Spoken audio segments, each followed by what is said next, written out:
Bloomberg Audio Studios. Podcasts, radio, news.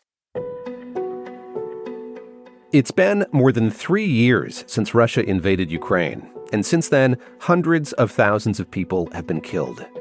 President Trump returned to the White House having promised to end the war on day one in 24 hours. Of course, that didn't happen, and Trump has grown frustrated with Russia's president, Vladimir Putin. Is your deadline still standing for Vladimir Putin to agree to a ceasefire tomorrow, or is that fluid now? It's going to be up to him. We're going to see what he has to say. It's going to be up to him. Well, this Friday, those two leaders are scheduled to meet one-on-one to talk about the prospects for a peace agreement. Here's Trump speaking to reporters on Wednesday. Russia face any consequences if Vladimir Putin does not agree to stop the war after your meeting on Friday? Yes, they will. Yeah. What will the consequences There will be be? consequences. Sanctions, tariffs? There will be, I don't have to say, there will be very severe consequences, yes. The setting for Friday's summit? Alaska, of all places. Bloomberg's Flavia Krause-Jackson is overseeing our coverage of this meeting, and she says its location is striking. Because if you're President Vladimir Putin, Alaska is the perfect venue. It isn't lost on the Kremlin, for example, that Friday's summit is going to be held in the U.S. state that once belonged to Russia until it was sold for $7.2 million in 1867. And that at the time was considered a folly and a bad deal for the Americans. So you have the scene setting going into this meeting where you have Trump, the property-minded mogul president, who might just be ready to do a real estate deal that trades land for peace. This time around, it's land in Ukraine that could be a bargaining chip. But that country's president, Volodymyr Zelensky, has been insistent Ukraine won't concede any territory to Russia. Zelensky spoke to reporters on Wednesday, following a call with other European leaders and President Trump. Everything regarding Ukraine needs to be discussed with Ukraine. We have to be part of this conversation. But Zelensky still doesn't have an invite to Friday's meeting. Zelensky right now is not at the table. Putin doesn't want him there. And he's in the slightly unenviable position to see what kind of scraps he may be given and what kind of agency he has. Ahead of this summit, I wanted to talk to Flavia about why Russia has decided now is the time to talk, to ask her what's likely to happen in Anchorage when Presidents Trump and Putin meet, and how significant this summit is likely to be. I'm David Gura, and this is The Big Take from Bloomberg News. Today on the show, President Trump heads to Alaska, the last frontier, the 49th state, for a face-to-face meeting with his Russian counterpart, Vladimir Putin. Why now? It's a basic but fundamental question, and Bloomberg's Flavia Krause-Jackson and her team have been trying to answer it. Why did President Putin decide, after a meeting with one of President Trump's advisors, Steve Witkoff, to agree to a meeting with Trump? I think the answer to that is good old-fashioned economic coercion. The Russian economy is just not doing very well. And what Trump has sort of finally done is pull those levers that essentially compelled Putin to come to the table. President Trump talked about this during an interview on CNBC last week. Putin will stop killing people if you get energy down another $10 a barrel. He's going to have no choice because his economy stinks. President Trump has threatened these secondary sanctions on China and India, among other countries, for their oil purchases. How much is that economic vice really squeezing President Putin? I think it's absolutely critical, and it's probably the thing that people are talking about the least. Growth is stalling. Oil revenues have slumped. The budget deficit has hit a record. Inflation and interest rates are very high. And behind the walls of the country's banking sector, insiders have been sounding the alarm about a looming debt crisis. Now, until now, Putin has really tried to maintain economic stability whilst running a very expensive, what he calls special military operation. And he's really counting on the incredibly high pain threshold of Russians to sort of indulge him as he kind of spends his way into trying to win this war. For a while, that seemed to work. But in recent months, Russia's wartime economy has shown signs of strain. And Flavia says a team of Bloomberg journalists has been looking closely at the pressure it's been under. We've spoken now to officials past and present, and we've scoured documents. And on paper, the banking system looks like it's in relatively good nick with robust profits. However, what's really happened behind the scenes is the central bank itself has advised lenders to focus on restructuring credit instead of recognizing the full extent of souring loans. So what you have really happening is essentially the perfect storm, which means that right now Putin is in a position of, okay, oil prices are where they are. If indeed they drop, I'm in real trouble. Russia invaded Ukraine in 2022. It annexed Crimea in 2014. And this war is playing out on Ukrainian soil. But it doesn't seem like these talks in Anchorage, Alaska, are going to include Ukraine's president, Vladimir Zelensky, who's been unequivocal that the country is unwilling to forfeit any of its territory to Russia. Zelensky stated that any peace deal excluding Kiev would lead to dead solutions. Any decisions that are against us, any decisions that are without Ukraine, are at the same time decisions against peace. What does that tell you, his exclusion, from how these talks are likely to unfold? I mean, it's very bad news and in a way not surprising at all. Trump essentially has not put Putin and Zelensky on the same level. He considers Putin a peer and Zelensky not to be a peer. He considers Putin strong and Zelensky weak. Your country's in big trouble. Can I answer? No, you've done a lot of talking. And I think what we witnessed in the Oval Office in those sort of very shocking and surprising scenes where Zelensky was openly humiliated. Your country is in big trouble. I know. You're not winning. I know. You're not winning this. It became very clear even then that Zelensky really has no power in this relationship and that the best he can do is not publicly make a fuss, certainly not complain, and try and work behind the scenes. Trump has promised to keep him abreast and to call him later. I don't exclude, this being Trump, that something might happen where they're in a meeting in Anchorage and perhaps Trump decides to call Zelensky and put him on speaker. All of these things are possible when you're trying to work out what someone like Trump could do. But right now, Zelensky is on the outs, and he has to make do with a very bad situation. Coming up, what we know about how these negotiations are going to play out, what's likely to be on the table this week, and what President Trump hopes he's going to get out of the summit.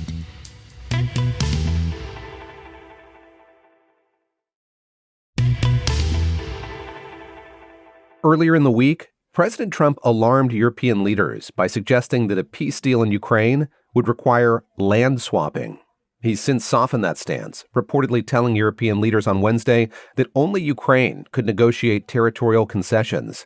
So what is on the table for this meeting between Presidents Trump and Putin on Friday? Putin essentially wants Ukraine to cede 5 territories, and as early as August, Russia occupied nearly a fifth of Ukraine, and its offensive has stretched across the front line of more than 1,000 kilometers. That's 621 miles. So Russia essentially wants to sort of keep that, even some of the territories that it doesn't actually completely control. And what you have on the other side is Zelensky and his European allies very committed to the principle that international borders cannot be changed by force.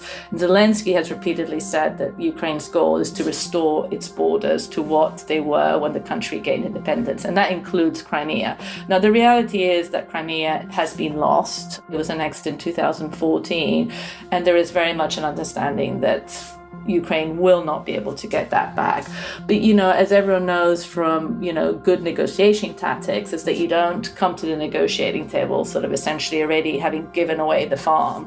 And I think there's a lot of concern that essentially coming here, the chronology of all this is incredibly important.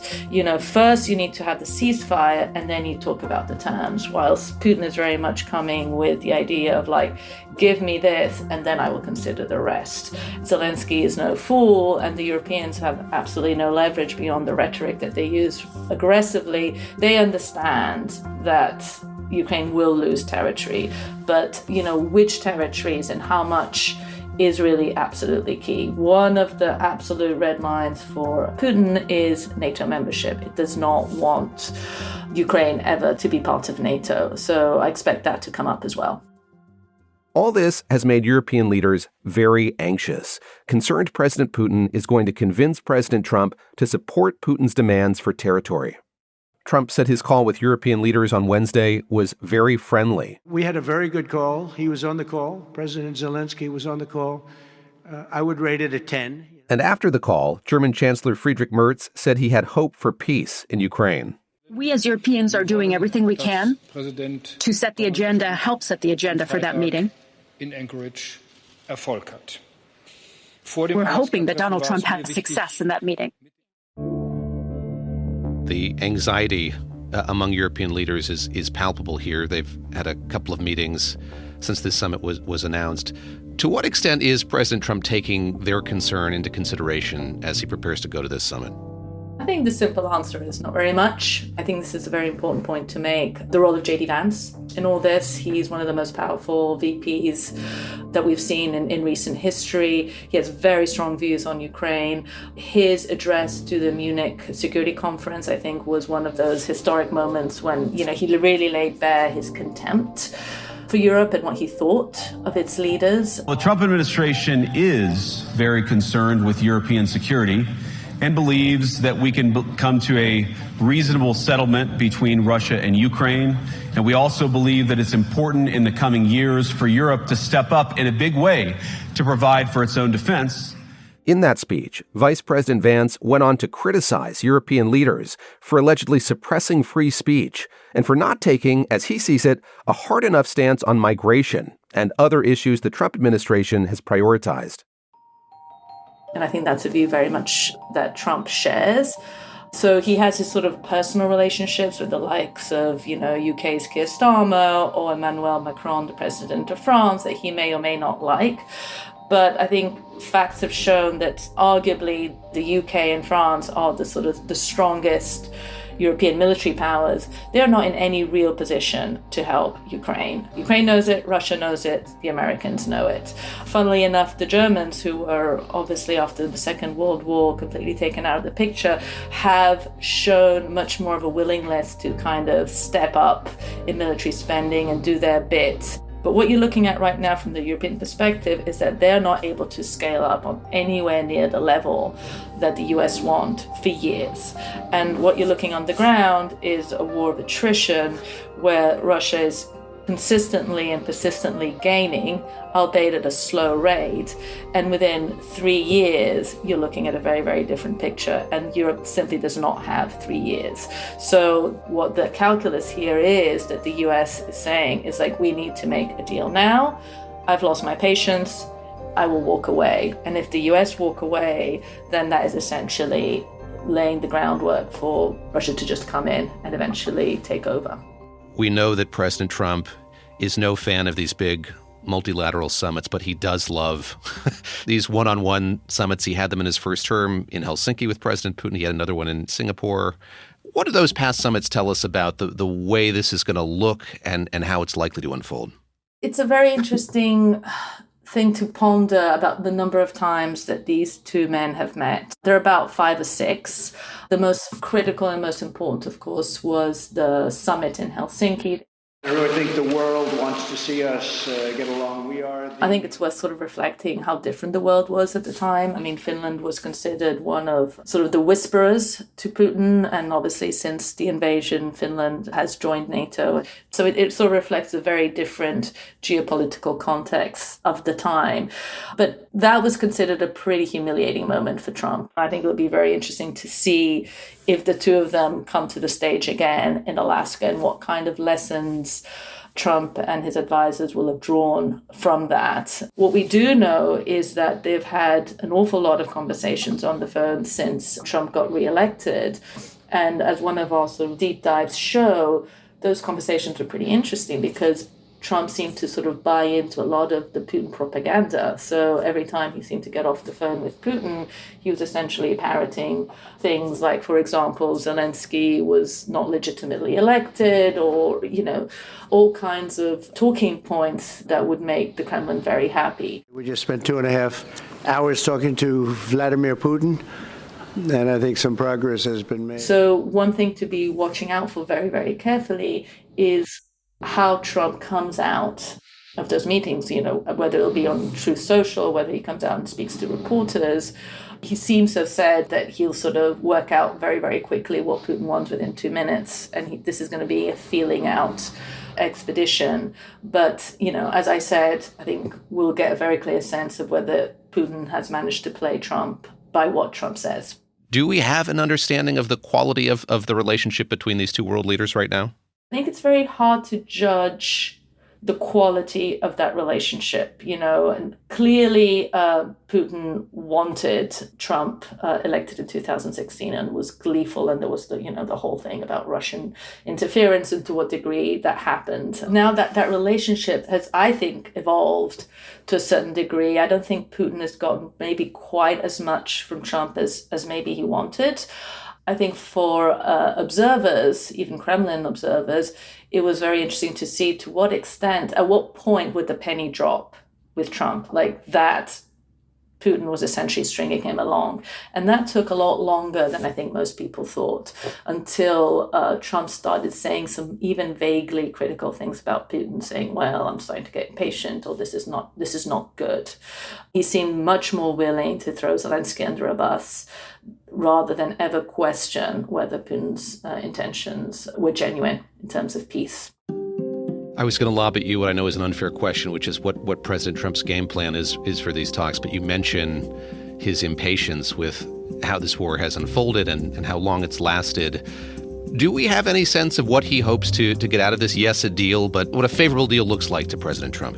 I'm not even saying this jokingly. I think he wants a Nobel Peace Prize. He desperately hankers for that kind of recognition that he feels one of his predecessors, Barack Obama, had. I don't think he really cares very much about what kind of deal it is and how favorable or unfavorable it is to Ukraine. He just wants to get it done. I think that's a very important sort of acknowledgement to make, because for the Europeans who are essentially living it very closely, if it is a bad deal, the outlook is that Putin will do what he historically has done in the past, is like he will take what he can, the ceasefire, he'll buy a little bit of time and then come back. And so there's a sense of, are we pursuing policies of appeasement where we sort of try and give Putin something in the hopes that he goes away, but he will keep coming back? I think from Trump's perspective, he's thinking more of like, let me get this done. This is something that I promised to do within 24 hours of my presidency. He's into legacy building. He wants to achieve peace in the Middle East. He's got very grand goals. And for him to be able to walk away from this saying, well, this is the deal, take it or leave it. And if you don't take it, it's not my problem. Flavia, thank you very much. Thank you.